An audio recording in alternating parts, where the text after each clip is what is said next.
Então, durante muitos anos, por 25 anos de ministério, quando se trata de prosperidade, eu tenho recebido alguns questionamentos.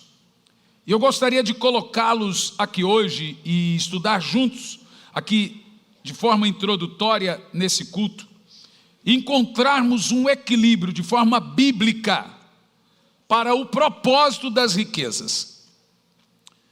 Existe o equilíbrio. O que é moral, por exemplo? Qual é o limite da moralidade em receber alguma prosperidade de Deus? O que é imoral? E o que é moral? Um valor de uma roupa.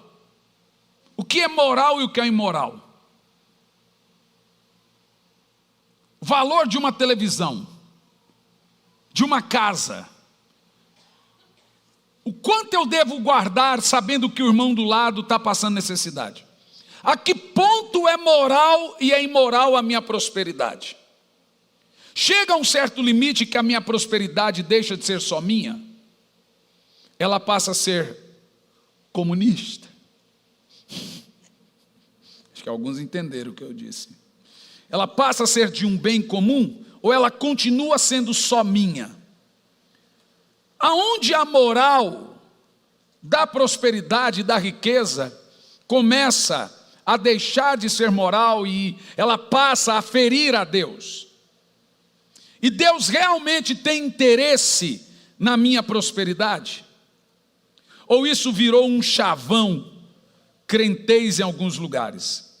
Eu gostaria que você mantivesse o seu coração aberto para isso. Não azeda, não feche o seu coração e deixe Deus falar com você através de mim, de alguém que foi mendigo, que morou numa caixa de papelão. Como eu tenho uns amigos meus que são terríveis, que quando eles querem me xingar, eles falam assim: cala a boca, foi sua mulher que te ensinou a escrever. Tipo assim, cala a boca, foi sua mulher que te ensinou a ler. Eles estão brincando, né? Mas são terríveis, né? De fato, as primeiras foram. Eu sabia escrever igual a Isabela sabe hoje. Sabia ler como a Isabela faz. Então ela pediu para eu escrever uma carta para ela. Eu falei: isso o quê? Foi um teste para você saber se está casando com um jumento, um burro ignorante? Porque se você queria esse teste, não precisa, tu estás casando com um burro.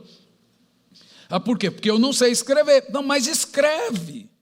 Falei: ó, é para me humilhar? E ela tem essa carta até hoje, gente.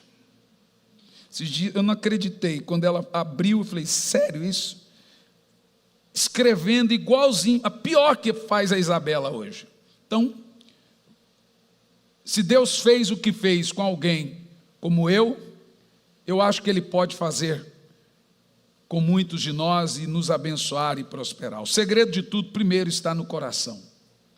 Eu nunca pedi para Deus nada, mas eu sempre entendi que alguma coisa tinha que acontecer.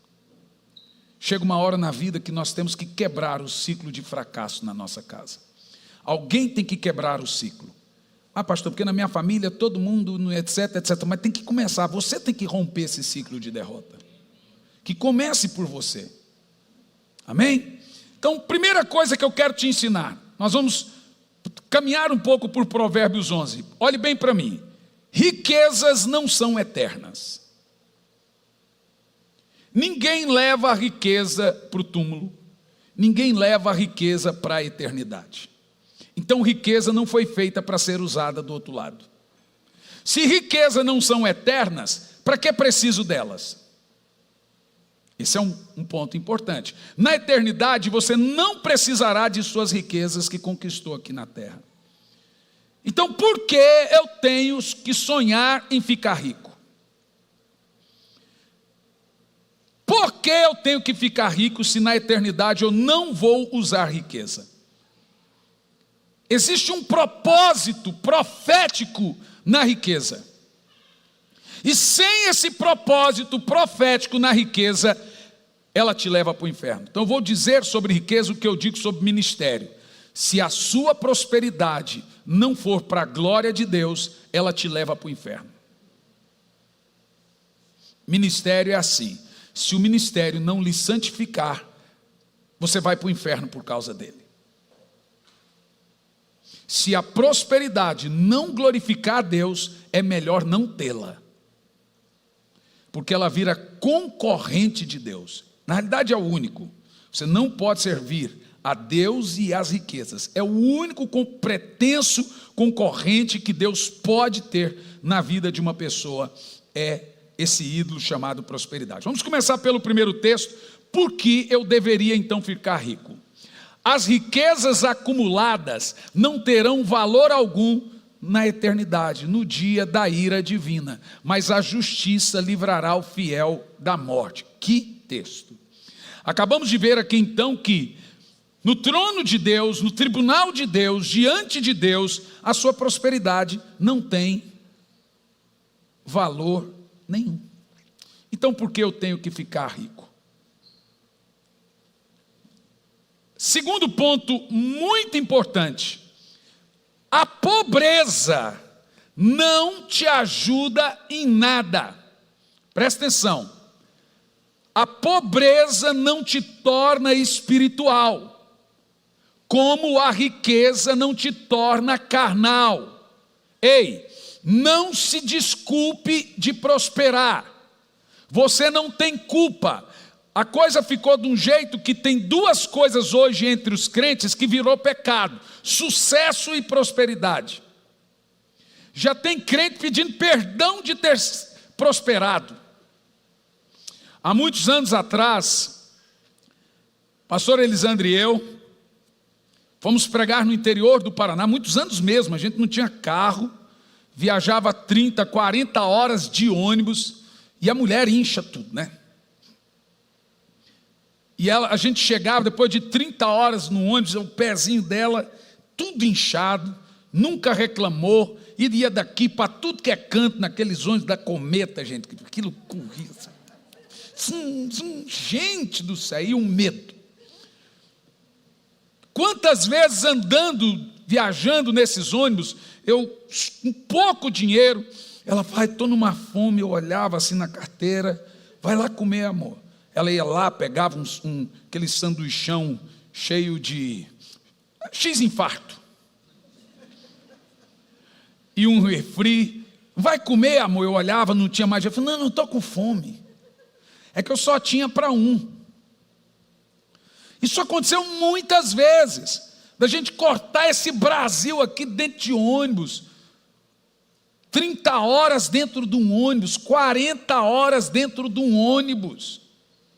São 25 anos de ministério, gente, viajando o Brasil todo. Minha primeira viagem internacional foi na Argentina. Foi 52 horas dentro de um ônibus. E fui lá e preguei.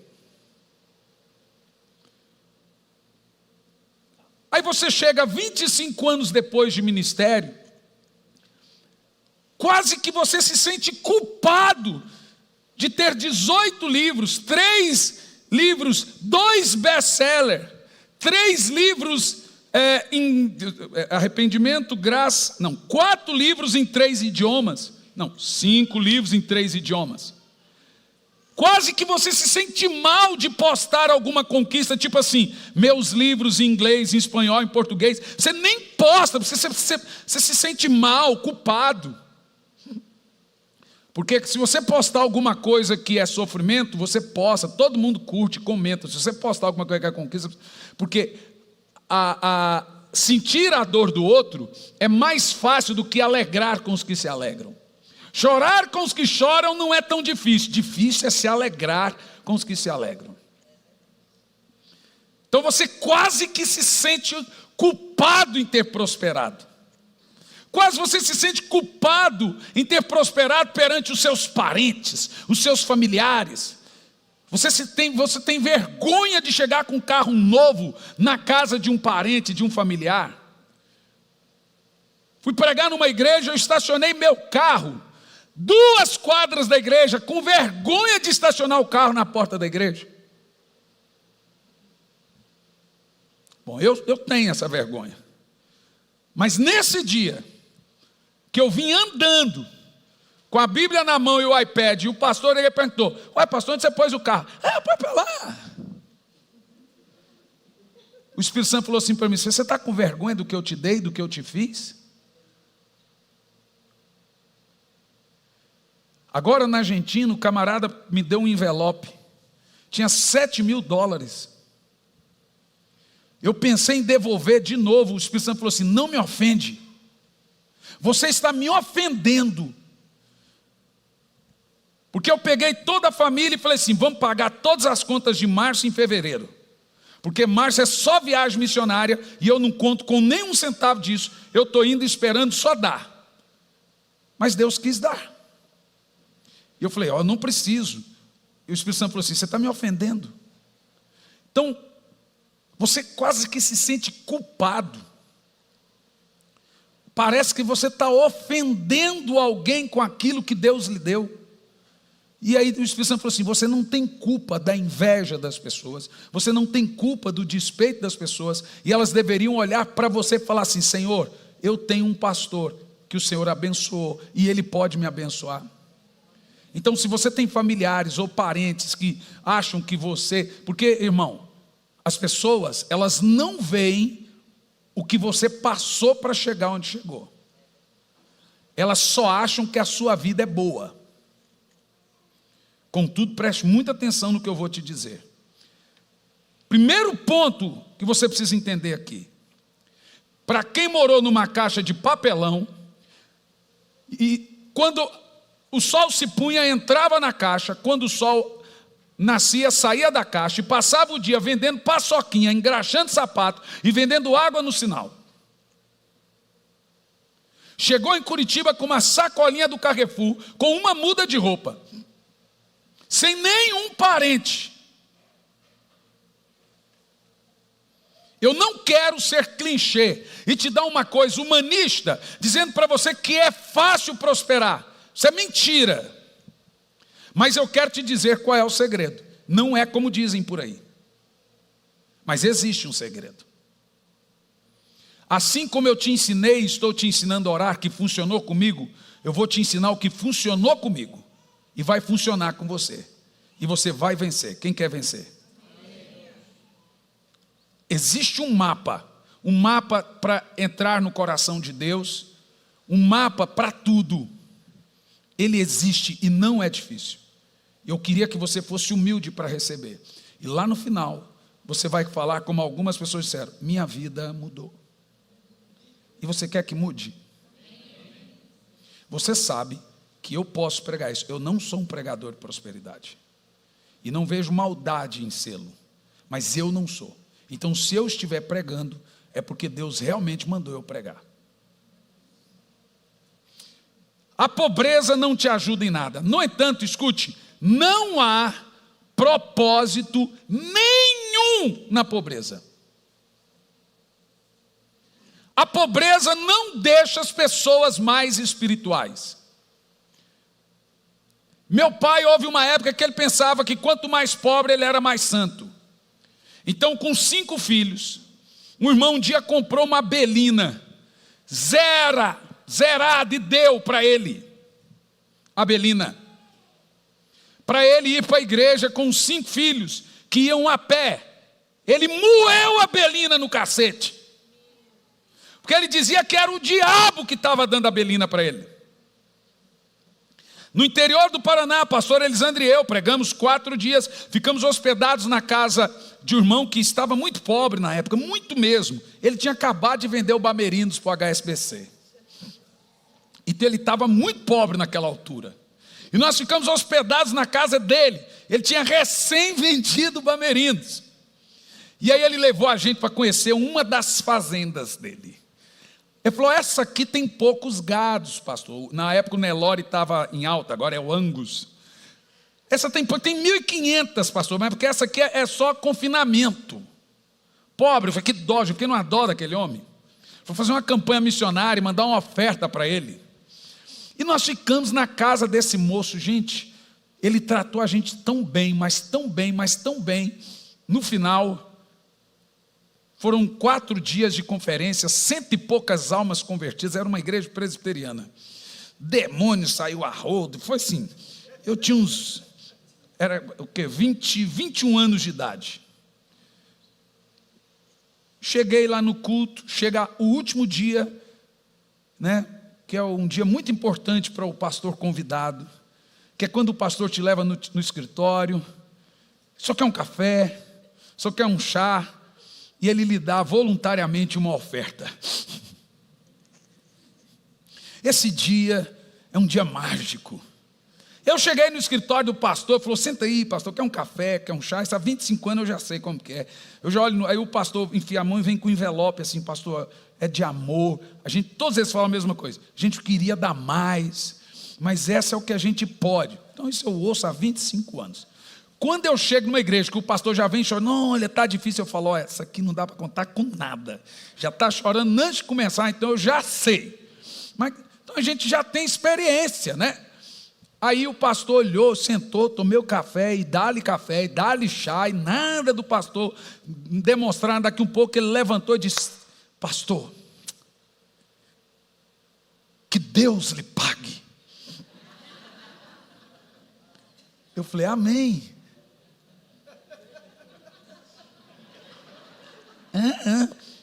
Eu pensei, né, pastor, é sério mesmo? Não é por expressão, que Deus lhe pague, porque a gente não tem condição. Aí eu entendi que a coisa era séria. Falei: amém, pastor, e Deus vai pagar, pode ficar tranquilo, pastor. Saí do escritório, fomos preparar a mala, o ônibusão esqueci o ônibus que faz aqui, Garcia, que faz Maringá, sairia 11h30, então a gente preparou a mala e minha esposa. E aí? Falei: e aí o quê? Aí o pastor falou: uma benção, né? Ele o quê?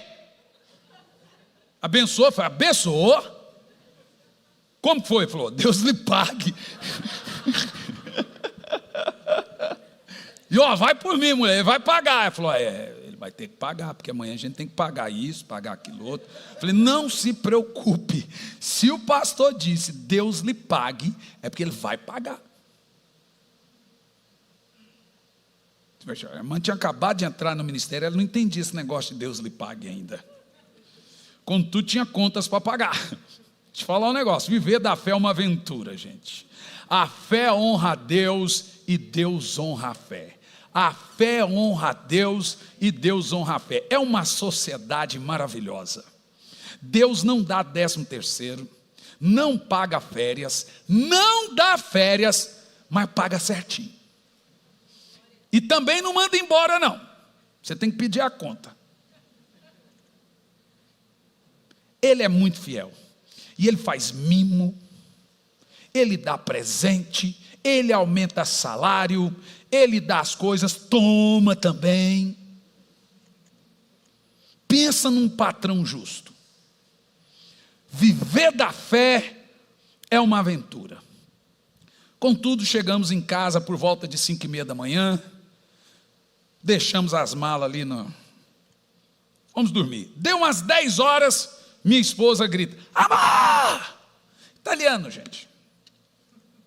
Italiano já não sabe gritar, né? Quando eu chego na sala, tinha um monte de dinheiro em cima da mesa. Eu olhei para ela e falei assim: o que você fez?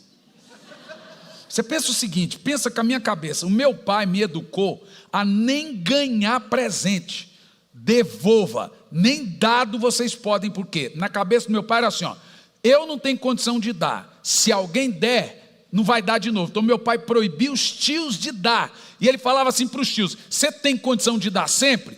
Não, então não dê nunca, porque eu não tenho condição de dar. Olha as ideias. Então nós não podíamos nem ganhar presente, porque ele não ia dar sempre, então não dava nunca. As ideias. Então a gente tinha que ganhar presente escondido. Então quando chegava, um dia meu irmão chegou com um boné que ele ganhou, apanhou, vai e devolve. Mas eu ganhei. Não é, devolve. Ninguém dá nada para ninguém. Era desse jeito. Então a hora que eu vi aquele dinheiro em cima da mesa, falei assim: gente, presta atenção, aquele homem acabou de vender um banco. Isso aqui é uma armação para nós. Esse dinheiro não é nosso, não toque. Alguém pôs esse dinheiro na nossa mala para nos incriminar.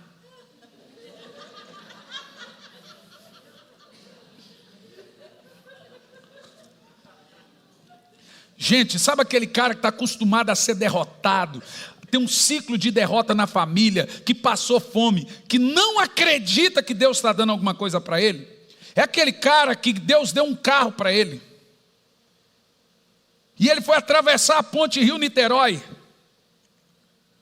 e o carro acabou o combustível no meio da ponte, e ele pôs a mão no volante e orou: Senhor, a tua palavra diz que tudo que pedimos em teu nome, com fé, crendo, recebereis. Eu oro que quando eu abrir os olhos, o tanque desse carro vai estar cheio. Quando ele abre o olho, o tanque está cheio. Pum, e ele fala: não acredito, o tanque. Pum.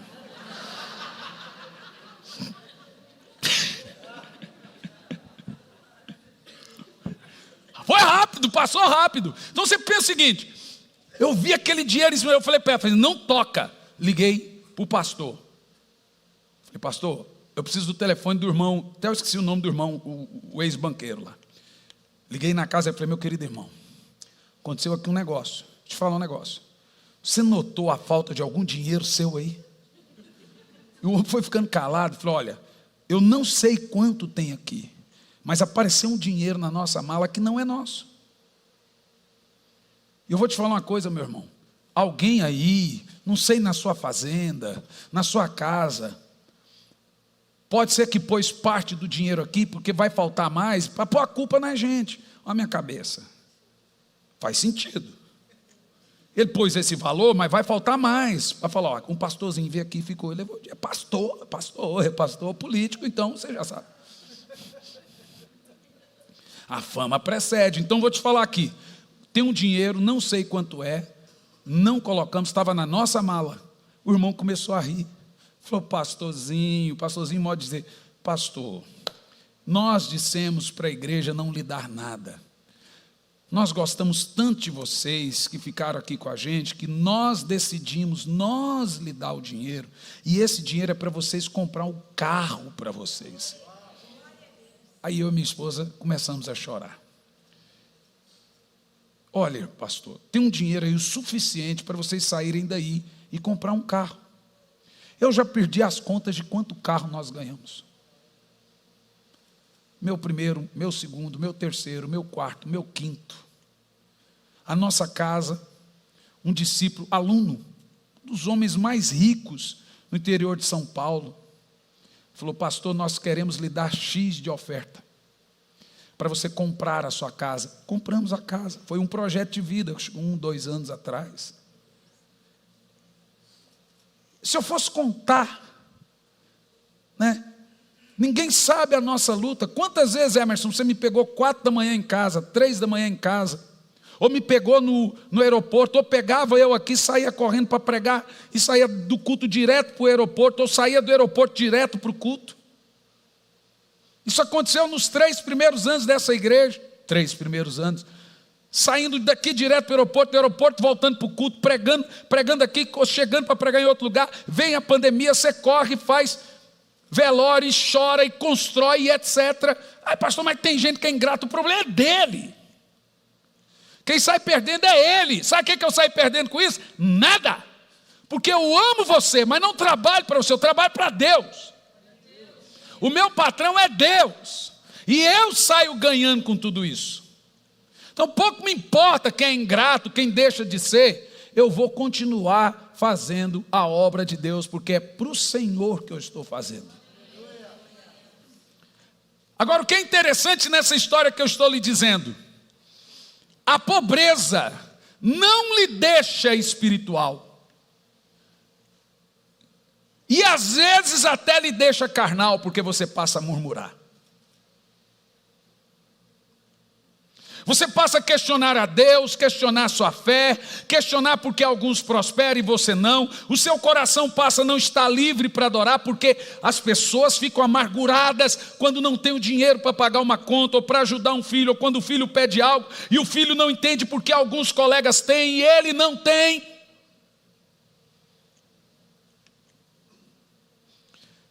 Biblicamente falando, gente, pobreza não ajuda em nada no reino de Deus. E nem crente nenhum. Milhões estão morrendo de fome. Os sonhos estão sendo abortados. todos os momentos tem gente morrendo por falta de recurso, por falta de dinheiro, por dor, porque não tinham dinheiro para fazer uma cirurgia. Filhos estão passando fome, casamentos estão sendo destruídos.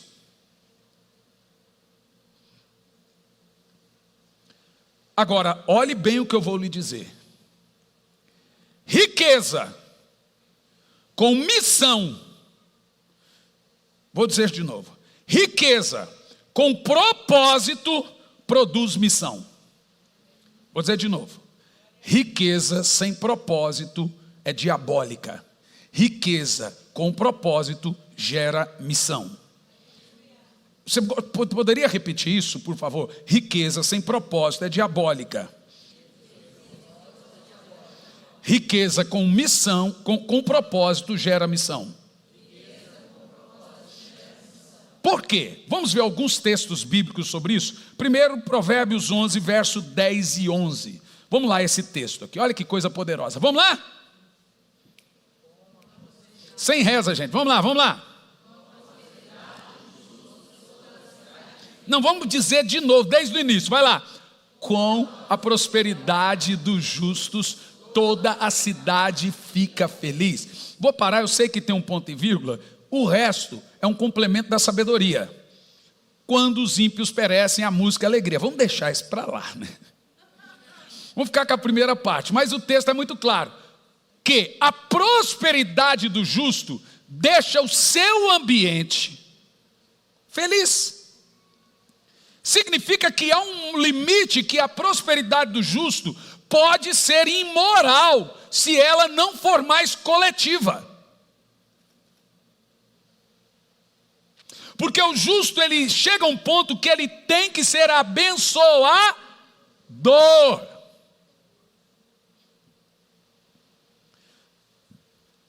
Isso é muito poderoso. Esse é o verso 10, né? Vamos ver o versículo 11. Vamos lá?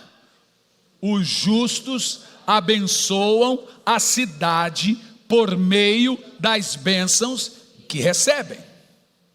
Repita de novo. Os justos abençoam a cidade por meio das bênçãos que recebem. Isso é muito poderoso para mim. No verso 24 e 25 diz que as pessoas dão graças a Deus por serem abençoadas através da sua vida. Quer ver? Provérbios 24 e 25. Entretanto, 11, 24 e 25. É o verso. Vamos lá? Quem dá com generosidade, outros preferem guardar o que deveriam ofertar e caem na pobreza. Viu que o moral virou imoral? Viu que tem um limite? Agora olha o verso 25, vai lá. O generoso sempre prosperará. Diz de novo. Ou isso é verdade, ou não é verdade. Então você não tem que se desculpar de prosperar, a não ser que foi uma coisa ilícita. Agora, se isso aqui é verdade, não tem como uma pessoa generosa não prosperar, porque a minha Bíblia, a palavra escrita de Deus, objetiva, diz que o generoso sempre deve prosperar. Ou então, nada do que vivemos é verdade. E se isso é verdade, isso inclui que a minha prosperidade só é moral quando eu sou generoso, quando eu me preocupo com o próximo, quando eu invisto em gente, em pessoas, em situações. Agora tem gente, pessoas e situações que estão, como eu tenho pregado e contado testemunho disso, você acredita, tem gente me ligando, que é próspera, que diz que Deus falou com ela que eu tenho que dar dinheiro para ela. Eu falei assim, não irmão, Deus não falou nada comigo.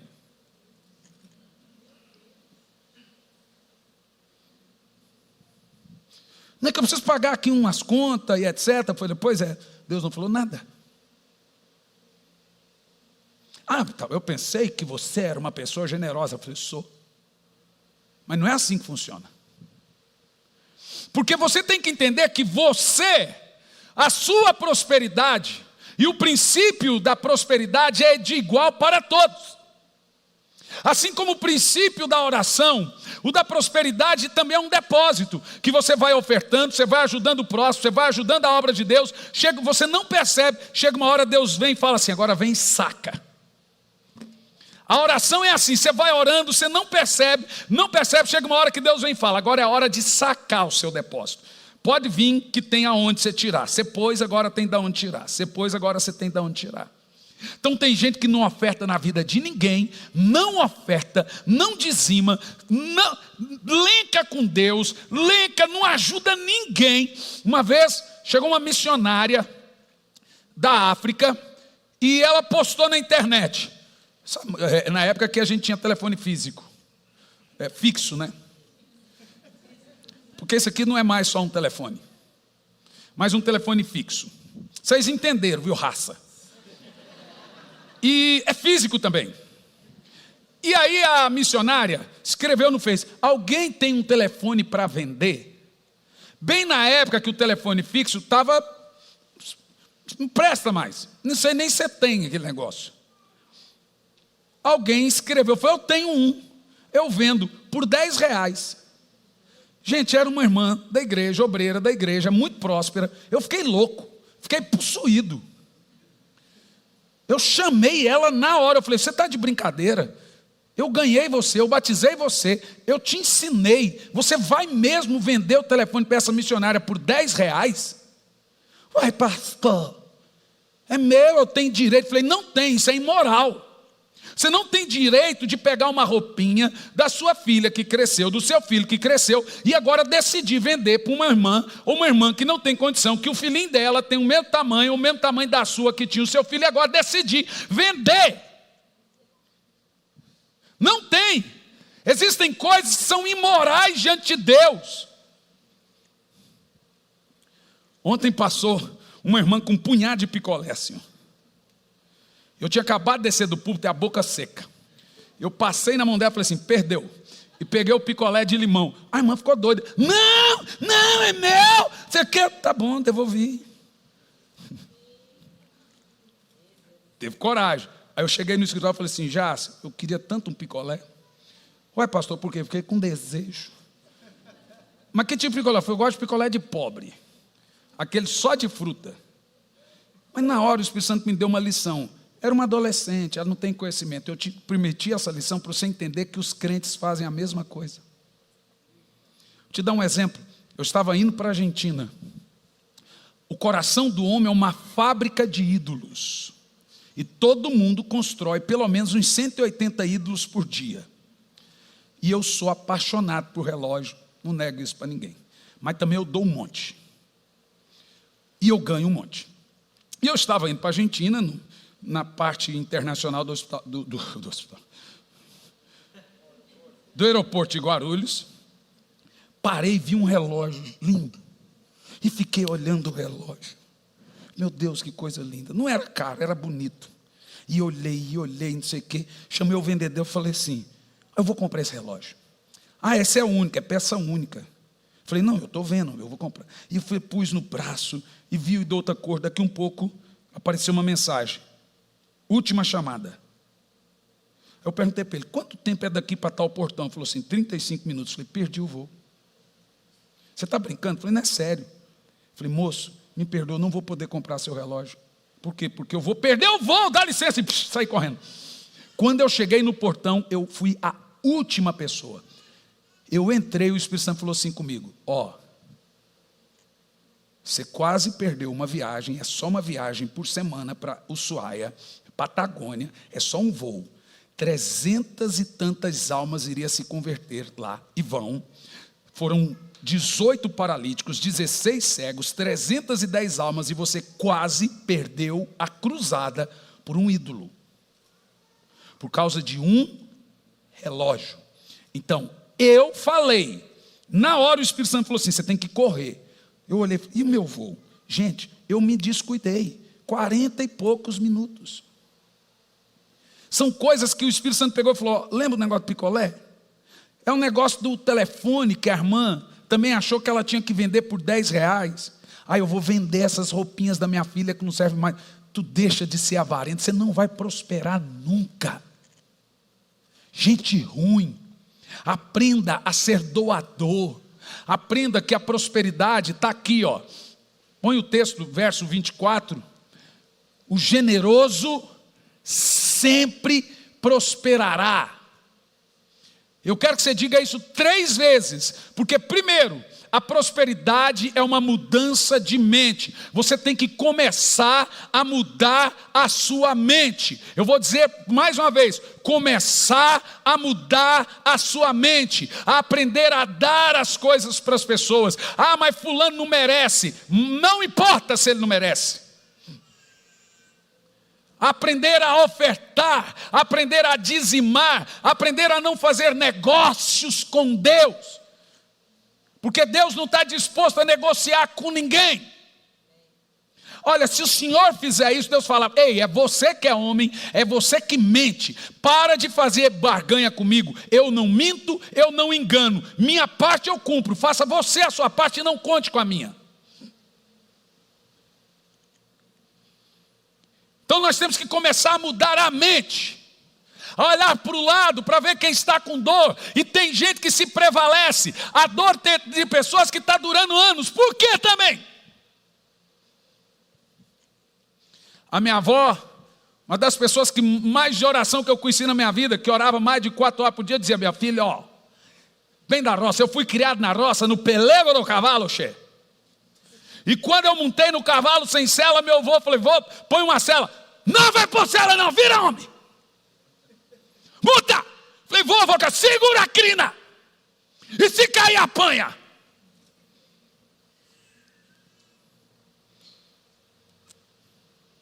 E minha avó me criou, foi no lombo do Ventania.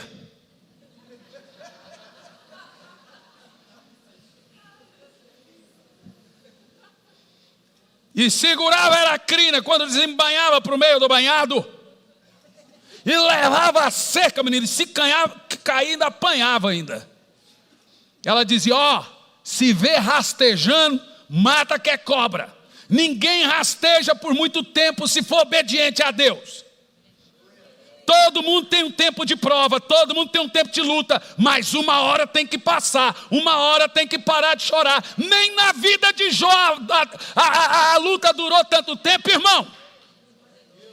Vai parar com esse ciclo de derrota. É você que vai decidir se cessa isso ou não. Alguma coisa, é alguém que você tem que perdoar, é alguém que você tem que deixar levar, é alguém que você tem que liberar perdão, é alguém que você fraudou, é alguém que você roubou, é alguma coisa que você mentiu, é algum morto que você enterrou lá e ninguém sabe que está lá enterrado.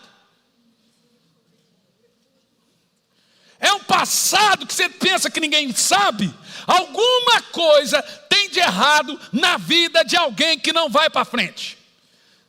Porque a vida, mas Deus provou Jó, mas uma hora passa e vem a restituição. Não é normal passar a vida com os mesmos problemas. É porque não está sabendo jogar, então repete de fase. Se eu pego um videogame, quando a fase é difícil, eu falo: filho, vem aqui passar essa fase para mim, que já tem 3 dias que eu estou tentando passar. Ele vai lá: ei, pai, passou 2 minutos. Ah, não nasci para isso. Agora ele vem: pai, por favor, me ajuda aqui a escrever esse livro. Eu falo: Jean, cada um na sua. Minha mente é treinada para outra coisa. Então está repetindo de fase, não está sabendo jogar. Se não sabe jogar, não desce para o play. Eu vou para a Bíblia, irmão, é fato. O generoso. O generoso. O generoso.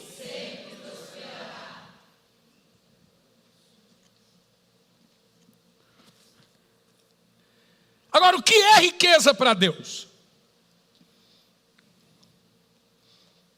Primeiro, anota.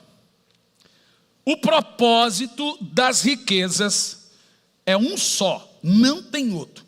Eu vou dizer só uma vez. Só existe um propósito nas riquezas. Se você entender isso, eu vou comer uma carninha bem pequenininha, mal passada lá na sua casa, nova. Mas só tem um propósito na riqueza. O propósito das riquezas é te ajudar em sua missão aqui na terra. Quem não descobrir sua missão aqui na terra não precisa da riqueza. Deus deixou riqueza para te ajudar na sua missão aqui na terra. É imoral tê-la sem missão. Presta atenção nisso. Provérbios 11 e 23. Vamos lá. 11 e 23. Lê lá. Vai. Repete de novo. As ambições dos justos resultam em bens para muitos. Uau! Vamos tirar a palavra ambições e colocar missões? Propósito. Vamos fazer isso, que vai ficar mais bonito, mas é a mesma coisa? Vai lá. A missão dos justos resultam em bens para muitos. Agora vamos pôr a palavra propósito. Vai lá. Os propósitos dos justos resultam em bens para muitos. Então, veja, pode parecer que é uma mensagem de prosperidade, na realidade é despregá-la. Porque a pregação do coach da prosperidade é do acúmulo, é do ego. Essa é mordomia pura. O que eu estou lhe ensinando aqui é literalmente a vida do servo de Deus. Eu amo tanto isso. O propósito das riquezas é te ajudar na sua missão. Nenhuma missão, vamos lá, por mais simples que seja, não sei por que cargas d'água a secretária da missão, a irmã é secretária da missão, vem? E a tesoureira da missão vem, estão aqui.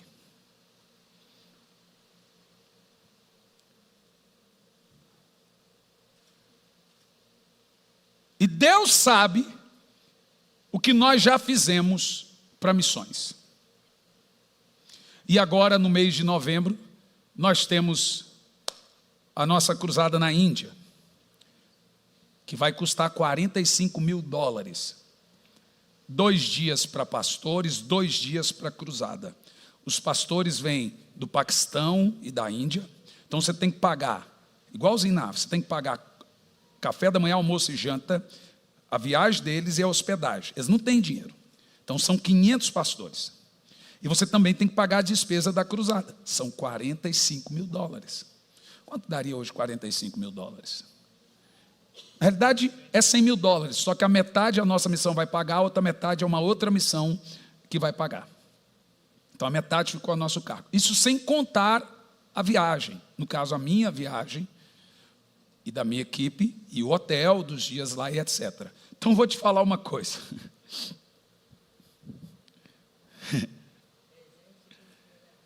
A minha parte, ou no total, $45 mil, dá quase $500 mil. Pode ser, vamos orar para cair um pouco mais, né? Quando eu ganho, eu oro para subir o dólar. Quando eu compro, eu oro para cair. Então veja, olhe bem o que eu vou te dizer, grave o que eu estou te dizendo. O grande segredo dos avivamentos foi que eles desembocaram em uma salvação de multidões e envio de missionários. Nenhuma missão, por mais simples que seja, será realizada sem dinheiro. Então, se você quiser ajudar o próximo, você tem que ter algum nível de riqueza, ainda que seja pouca, para compartilhar. Ninguém ajuda ninguém sem nada. Ou eu errei aqui agora? Você entendeu o que eu estou falando? Então, o propósito das riquezas é te ajudar na sua missão enquanto você estiver na terra. Senão você não desenvolve todo o plano e projeto de Deus para a sua vida. Você vai ser aquela pessoa que passa pelo mundo sendo um risco, mas nunca deixou uma marca na vida de ninguém, não ajudou ninguém. Ninguém dá graças a Deus pela sua vida. Vou te explicar. 2 de Paulo aos Coríntios, capítulo 9, a partir do versículo 8. Olha esse texto. 2 de Paulo aos Coríntios, capítulo 9, a partir do versículo 8. A Bíblia Sagrada diz que quando Deus me enriquece e eu abençoo o próximo, aquele próximo dá graças a Deus, ao Deus que eu sirvo pela minha vida. Vamos lá? Leia em voz alta. Certos de que Deus é poderoso para fazer que toda a graça vos seja acrescentada, a fim de que em todas as áreas da sua vida, em todo o tempo, tendo todas as vossas necessidades satisfeitas. Congela. Primeiro, aquela oração que a gente diz, Senhor, me dê só o necessário. Essa oração ela é antibíblica e egoísta. Se Deus lhe der só o necessário, você não faz a obra dele. E eu te explico. Primeiro, Ele quer satisfazer as suas necessidades. Diga amém. Amém. Segundo, Ele quer que transborde. Vamos ler de novo? Tendo todas as áreas da sua vida em todo o tempo, todas as vossas necessidades, é moral. Agora, depois de ter as minhas necessidades satisfeitas, eu tenho que transbordar. Próximo verso. Eu quero que você leia isso em voz alta.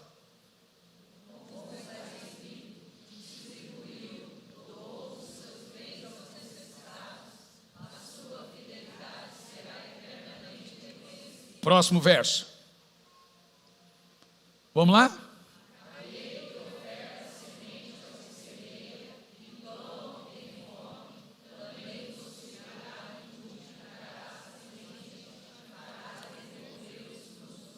O próximo verso é a coisa mais poderosa que você vai ler no dia de hoje. O verso 11.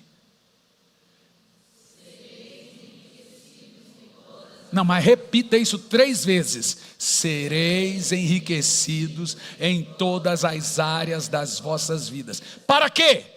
A fim de que possais ser generosos em qualquer ocasião, por intermédio nosso, a vossa boa vontade resulte em ações de graças a Deus. Meu Deus do céu!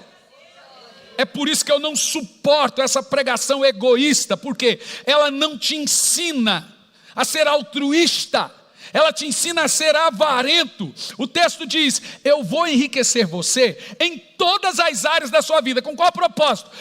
Com a missão, com o propósito de, quando tiver uma ocasião de generosidade, você terá. Eu estou dizendo que Deus não quer só te satisfazer a sua necessidade, ser só um Deus provedor. Ele também quer que as pessoas glorifiquem a Ele através da sua vida.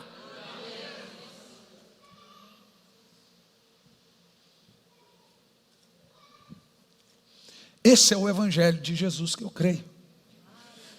E os textos estão dizendo que essa minha generosidade, ela vai resultar o quê? Em ações de graças. As pessoas irão agradecer a Deus porque existe alguém no mundo como você. Então, se você não mudar a sua cabeça, não dá nada para ninguém, não ajuda ninguém, não há ninguém que seja tão pobre que Deus não tenha dado nada a ele, que ele não possa ajudar alguém. Não há ninguém aqui tão pobre que Deus não tenha dado nunca nada a ele.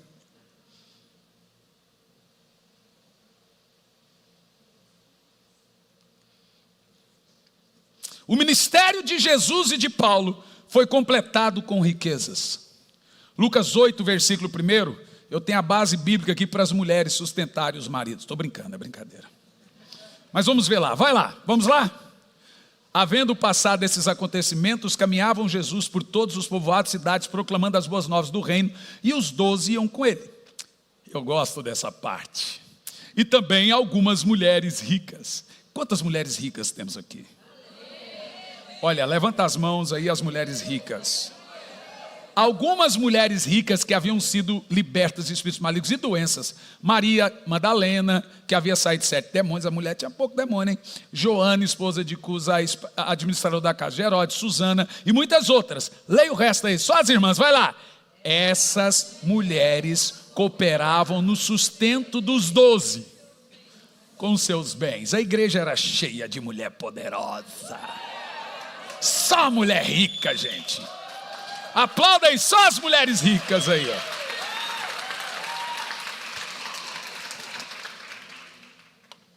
Eu sustento a minha casa, mas eu não teria orgulho nenhum se a minha esposa ganhasse mais que eu e falar, amor, deixa comigo. Eu falei, tá bom, tá bom. Mas eu vou te falar uma coisa. Esse texto aqui, apesar de estar falando das mulheres, está falando da missão delas. Viu só? A riqueza delas veio com uma missão. Em outras palavras, a riqueza que Deus nos dá, ela vem para me ajudar a concluir a minha missão.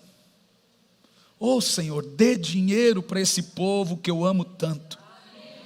Dê casa, dê carro, multiplique, e eles vão começar a ver dinheiro, aparecer dinheiro no paletó, aparecer dinheiro no bolso da calça, aparecer dinheiro. Eu declaro agora, meu Pai, em nome de Jesus, que à medida que eles vão avançando na mente deles, o Senhor vai realizar sonhos, satisfazer, mas eles também vão mudar a mente deles, olhar ao lado, passar a ofertar, passar a se preocupar, jamais ficar negociando com Deus. Dê dinheiro a esses irmãos que estão online, para que eles entendam que Jesus está voltando, e nós temos o poder, gente, o poder de apressar a volta do Senhor.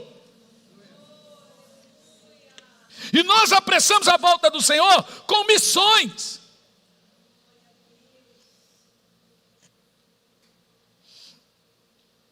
Então o princípio principal da riqueza, que a Bíblia diz que ela pertence ao Senhor, nenhum momento diz que a pobreza pertence ao Senhor. Veja, Provérbios 8, verso 18 e 21. Nunca você leu na Bíblia que pobreza pertence ao Senhor. No entanto, vai lá. Mais alto. Um pouco de riqueza. Alguma riqueza. Outras estão com o diabo. Eu quero que você repita isso para que essa verdade seja verdade para você. Vai lá. Agora veja que o texto separa a palavra riqueza da palavra prosperidade. Honra, prosperidade e justiça eterna.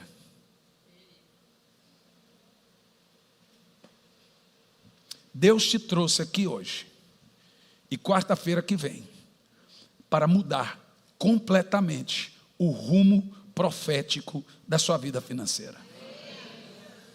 Eu estou disposto a contribuir com isso. Porque 70% das suas lágrimas são decorrentes dos seus problemas financeiros. E você está disposto a quebrar esse ciclo? Quem entende o que eu estou falando?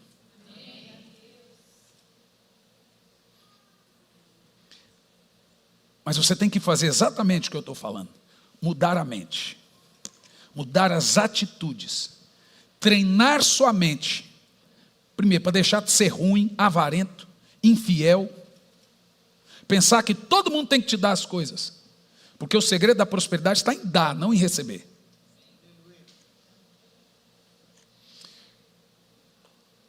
Como atraímos riqueza? Há pessoas que atraem riquezas? Oi, claro que tem. Primeiro, quarta-feira que vem. Fique em pé no seu lugar. Você é esperto e eu sou mais.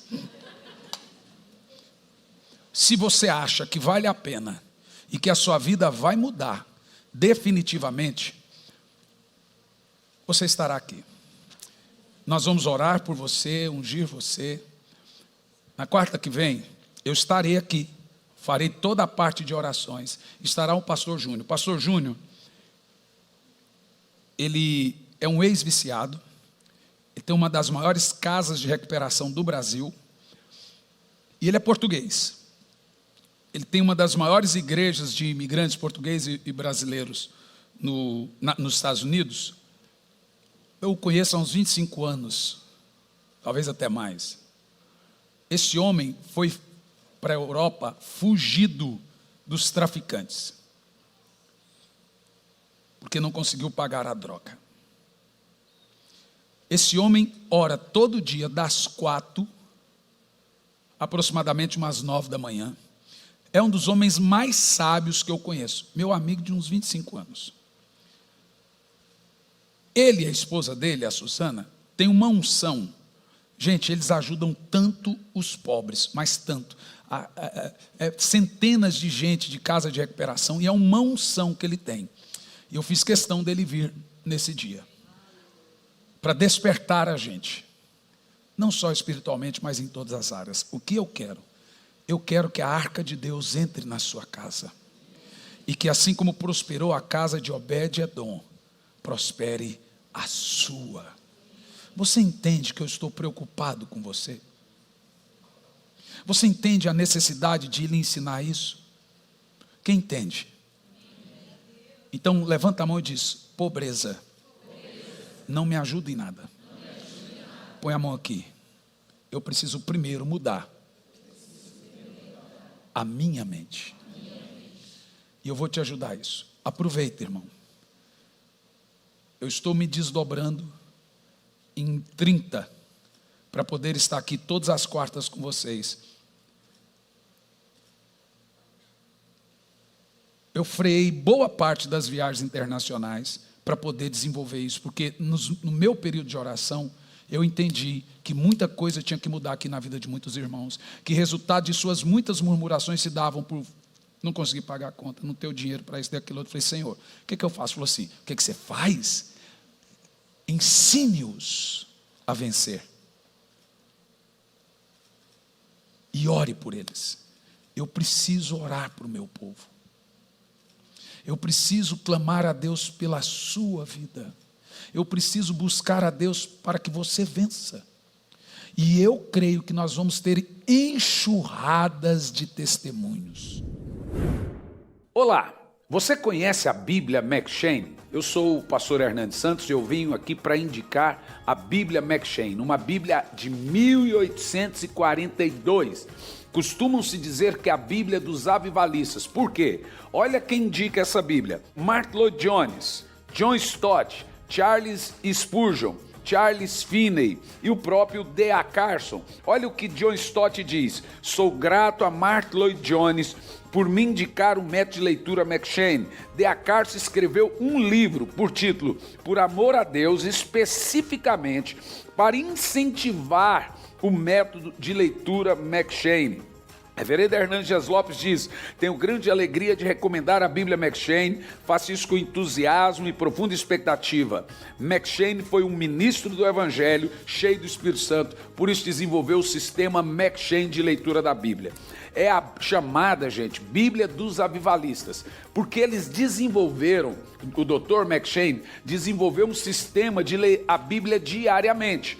Como é que funciona essa Bíblia? O que ela tem de diferente das demais? Nenhuma outra Bíblia você vai encontrar assim. Ela tem a leitura familiar, que é a parte da Bíblia que você lê em família, e a leitura pessoal, é a parte da Bíblia que você lê sozinho. Vou um exemplo aqui. 1º de janeiro, Gênesis 1, leitura familiar. Ainda em 1º de janeiro, Mateus 1. Aí, depois de Gênesis 1 e Mateus 1, viu?